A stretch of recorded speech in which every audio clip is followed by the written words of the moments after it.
Hi everyone! Today I'm finally going to be picking back up with my series about illustrations to the Divine Comedy, and I will be featuring my second favorite artist, Stradanus. He was a Flemish artist born in Bruges, Belgium in 1523. His birth name was Jan van der Straet. Hopefully I didn't mispronounce that. And he later moved to Antwerp and Lyon, France to do some more studying, and then Venice until he finally settled in Florence, where he was in the patronage of the Medicis, and his name in Italy is Giovanni Stradano, and he is most closely associated with Florence because he did the majority of his work there as an adult artist. He worked in Rome from 1550 to 53, and then he returned to Florence. He moved again in 1576 to Naples, then back to Antwerp, and finally returned to Florence in 1583, and that is where he died on the 2nd of November, 1605. Stradanus created his series of sepia-toned prints of Inferno between 1587 and 88, probably inspired by his friendship with the exiled Florentine poet and politician Luigi Alamanni, who lived from 1495 to 1556. Many members of the Alamanni family are mentioned in commissions for and dedications to prints. Stradanus's work combines Italian mannerism with Flemish style. Unfortunately, Stradanus never completed this project to illustrate the entire Commedia and only illustrated Inferno, but he left behind some absolutely beautiful art. As I said, he is my second favorite artist, and I should also mention a great deal of this script is drawn directly from my blog post and video based on it called All About Contrapasso, Part 1, Inferno, and I have yet to do a Part 2 for that, but hey, it's not a crime to plagiarize yourself, and I'm talking about many of the same episodes featured in the prints that Stradanus created, so it's all good. The first print illustrates the famous scene in Canto 1 when Dante is besieged by the three beasts, the leopard, the lion, and the she-wolf, and he finds his idol Virgil, and he's absolutely, terrified of the beast, but he's also overcome with excitement and joy to find his idol there, please, save me, great sage, from these beasts pursuing me, and that, Virgil tells him he's got to go on this intense, epic, otherworldly journey to get back on touch with his life and faith. And then he tells Dante the story of how Beatrice came to him in limbo and told him, I have a friend who is no friend of fortune, and I fear it may be too late to save him already, and how she had a conference with St. Lucia and the Virgin Mary, and these three women worked together to hatch a plan to save this wayward soul, and they sent Virgil on his way to be his guide on the first leg of this journey. He's, telling Dante, oh, you can't refuse it, with such three great ladies rooting for you and really hatching this plan to save you, and I'm your idol, so you've got to come with me, it's totally gonna be worth it. This is where, cowardice comes to die. And then we see two more famous scenes, both from Canto 3. The first is where Dante and Virgil are entering the gate of hell, over which is written the famous words, abandon all hope, ye who enter here, and Virgil tells him again, this is where cowardice comes to die, so you'd better be brave and do everything you're told to do, because this journey isn't for the weak-hearted. And then we see Dante fainting by Charon's boat across the river because he's just so overcome by emotion and shock over this foretaste of what's coming in hell. And on the other side of the river are the neutrals who took no sides for either good or bad in life, and they have been rejected by all three afterlives. And I also have a video about how the most famous fake Dante quote is drawn from this episode. And now we are seeing Canto 4, Limbo, which is where righteous non-Christians live. Dante imagines a beautiful castle full of light for them, and he's also pretty chutzpahdik because they're inviting him to join the noble school of the great Greek and Roman poets. And at the year the journey is set, 1300, he had only published one book, so basically he's saying, oh, I'm this great guy, and they recognize my genius, and they're inviting me to hang out with them and join their noble school. And they are notably the only people in all of hell who wear clothes. He gives them that dignity. And in the front of the picture, the guy with the turban, and looks like he's holding a bow and arrow, that's Sultan Saladin, which is a Muslim. He was totally renowned in the Middle Ages and pretty much through all of history as being this great enlightened ruler, totally magnanimous. People even though he obviously wasn't Christian, the Christian world really, really liked and respected him. And it's really notable. Dante pictures him here because, well, there are definitely some examples of legitimate Islamophobia in certain points throughout the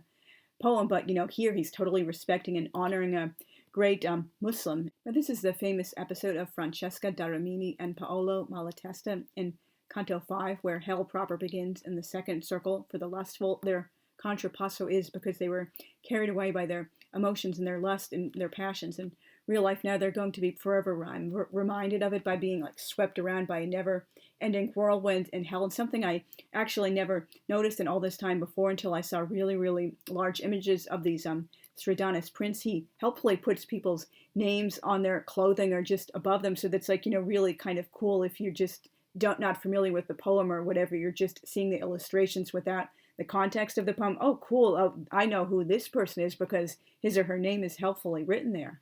This print illustrates Canto 6, where Virgil is feeding the three-headed dog Cerberus, and these are for the gluttons in the third circle. They're stuck in freezing mud and mire, kept fresh by endless icy, foul rain, hail, and snow. They wallow in this disgusting slop, which is indirectly compared to feces. In life, they couldn't gorge themselves enough on food and drink. Now they have to feast on the exact opposite of fine cuisine for eternity. The people rolling these gigantic rocks are in Canto 7, the fourth circle, which is for misers, hoarders, spendthrifts, and the greedy. They have huge weights strapped to their chests and constantly crash into one another. The wasting and hoarding are opposites. They're punished together because these sins are mirrors of one another. Hence the regular collisions from which these souls never learn. This is an illustration of Canto 8, which is the fifth circle, where the wrathful are punished. Actively wrathful souls fight in the slimy river Styx, while passively wrathful souls are beneath the water.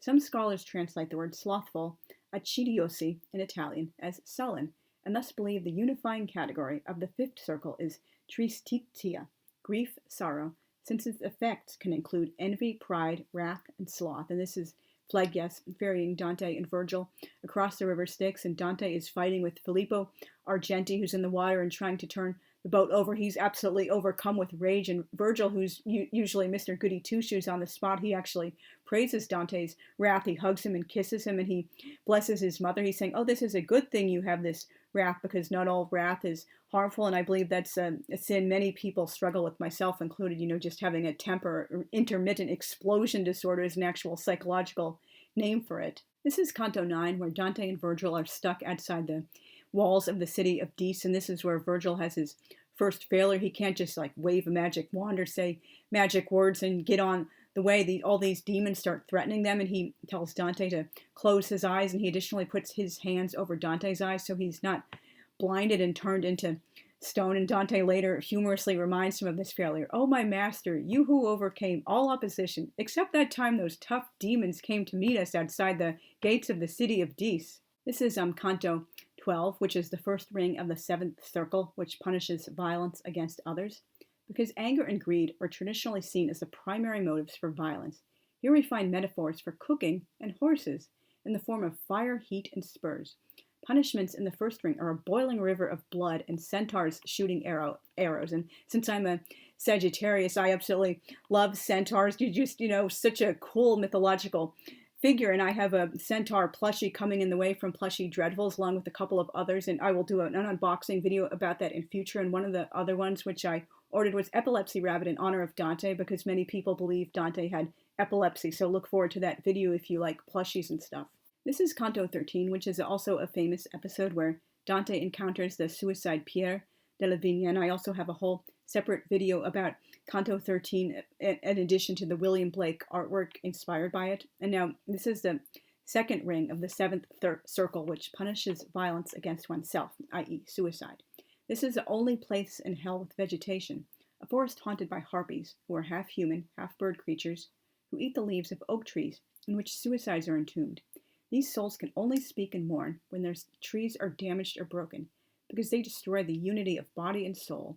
The soul's complex powers are reduced and dispersed in this very painful, distorted way. And many people believe strongly, myself included, that Dante was suicidal at one point in his life, because you can see several references to it throughout the poem. Like, for example, Virgil tells Cato when they're at the entering purgatory, this man has not yet seen his final hour, but so close to it his folly brought him that little time was left to change his ways. This is a print of Canto 16, which is in the third ring of the seventh circle, which punishes violence against God, nature, and art, with flaming rain upon a burning, sterile plain.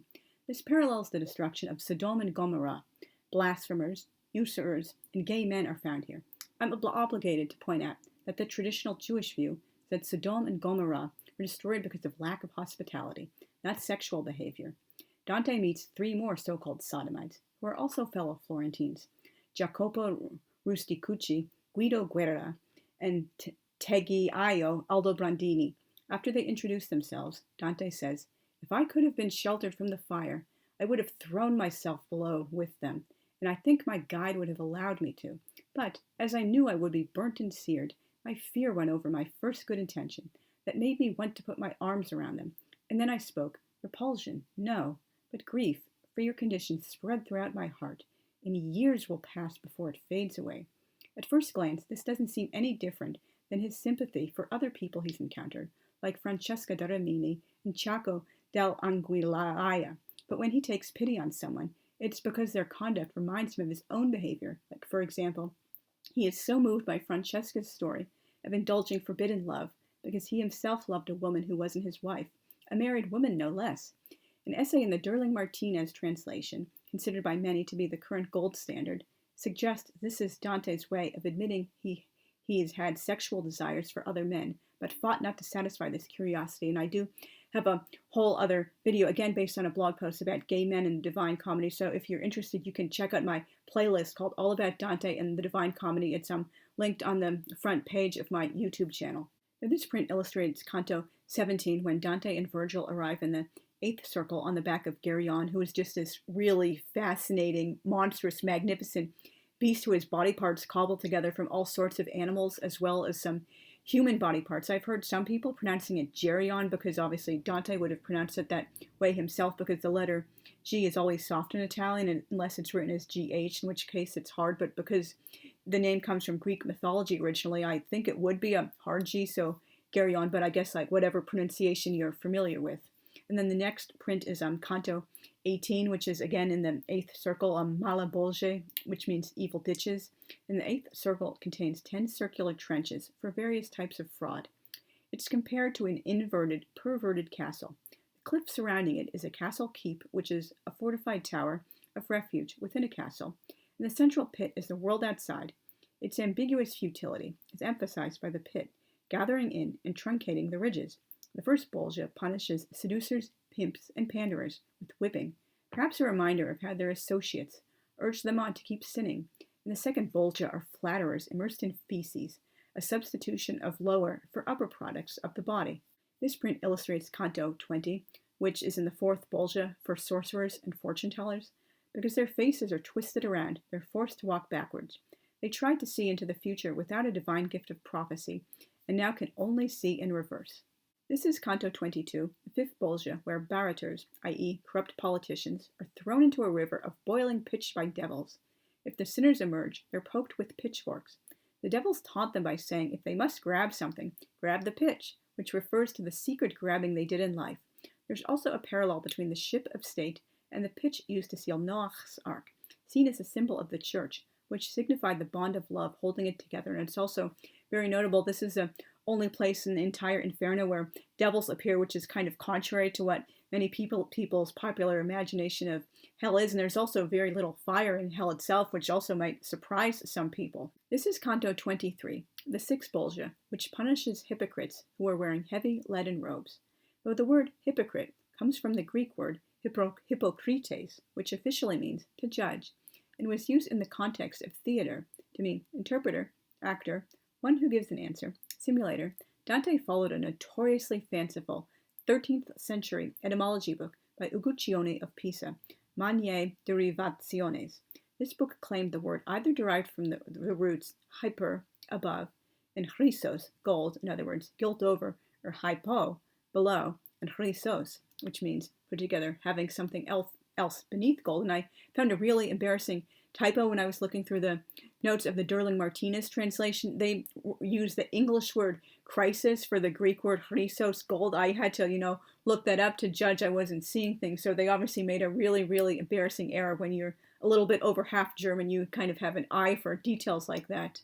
This is Canto 25, the 7th bolgia, where thieves are being punished and tormented by snakes.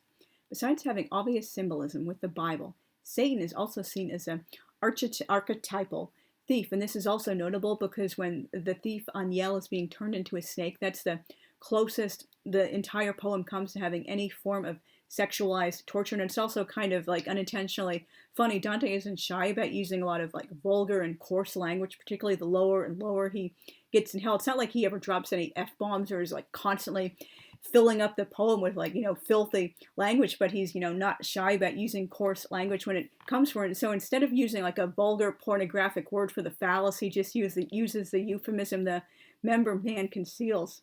This is Canto 28 in the ninth Bolgia, where sowers of discord, in other words, schismatics, are being punished, and their bodies are gruesomely mutilated to symbolize how they rent the church asunder. Unfortunately, due to a widespread medieval misunderstanding of history, Prophet Muhammad was believed to have originally been an Nestorian Christian, and is therefore depicted here. And this canto also depicts people who weren't necessarily schismatics, they just sowed discord within their own family or their country, like, for example, the poet Bertrand de Born, who famously lifts his head up. And on both of these episodes, Prophet Muhammad and Bertrand de Born are depicted in the 1911 film L'Inferno, which at some date in future I would love to do a video about. There are actually two films called L'Inferno from 1911. One is about like 15 minutes long, I think, and the other is like 70-ish, 60 minutes or so, and I both really enjoy them, and so I look forward to that if you love silent film or just like learning anything you can about the Divine Comedy. This is Canto 30, the 10th Bolgia, where alchemists are being tormented by scaly, itchy, foul-smelling scabs they keep pulling off of themselves. In the Middle Ages, base metals were seen as diseases of gold, and lead as the leprosy of gold. Also in this Bolgia are falsifiers, impersonators, and counterfeiters, who suffer from rabies and a form of dropsy which causes intense thirst.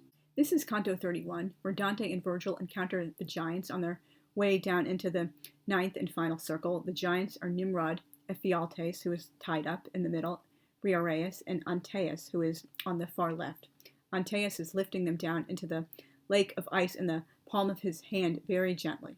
This is obviously the famous episode of Count Ugolino in Canto 33, where he is gnawing at the base of Archbishop Ruggieri's skull, and then he's recounting the story about how he starved to death in the tower with his sons and grandsons, and then, according to widespread believed legend, he cannibalized them. Now, some people believe there's some modern forensic evidence that suggests there was no cannibalism, but, I guess I'll leave that up to the historians. It's probably one of those things we'll never know, and pretty much anyone who's read the poem will never forget this scene because it's just one of the most memorable. Like, how could you forget those, like, graphic, gruesome images, particularly about that cannibalism? And Ugolino is just like so unrepentant about what happens, and Dante like totally calls him out as a dirtbag while recording the names of his innocent sons and grandsons who are like, forced to die along with him. And I do have a blog post about Count Ugolino, and I hope to turn that into a video at some point in future. This print also depicts an episode in Canto 33, and we are now in the third ring of the ninth circle, Ptolemaea, for betrayers of guests. And this features Fra Alberigo, a Guelph who had his brother Manfredo and his nephew Albergetto, Manfredo's son, killed by a banquet at his house. As of the date of Dante's otherworldly journey, 1300, Fra Alberigo was still alive. He died in 1307. There was a belief that sometimes someone could be so evil, his or her soul would descend to hell while the physical body was inhabited by a demon. This is obviously an illustration of Lucifer in the last Canto 34, where Dante and Virgil are climbing down his body. And no matter how many times I've read this particular passage or heard people trying to explain it, it totally confuses me. Even now, just thinking about it confuses me even more. Like they're, climbing down, and suddenly Virgil makes a turn and they're climbing up again. And Dante's like, wait, dude, hold on. I don't want to go back into hell after all this. I thought we were finally leaving. Oh no, because he fell, and we're really going the other way because, it's Satan's fall and all this like really weird geography. Or maybe someday I'll figure it out. Probably I might have to see it actually, physically illustrated, but even then I might be like, completely confused by this weird like turning they're making. Thank you very much for watching. The next artist featured in this series will be William Blake, who did his illustrations in 1826 and 1827 in watercolor. And so if you enjoy content like this, please consider subscribing if you haven't already. I've really slacked off a lot on doing Dantean content for both my YouTube channel and my main blog, and I really hope to get back to that. And please really leave a comment down below. I love seeing comments from you guys and having conversations, and I do want to make a lot more friends on BookTube and AuthorTube. And thank you guys again very much for watching, and I will see you soon. Bye.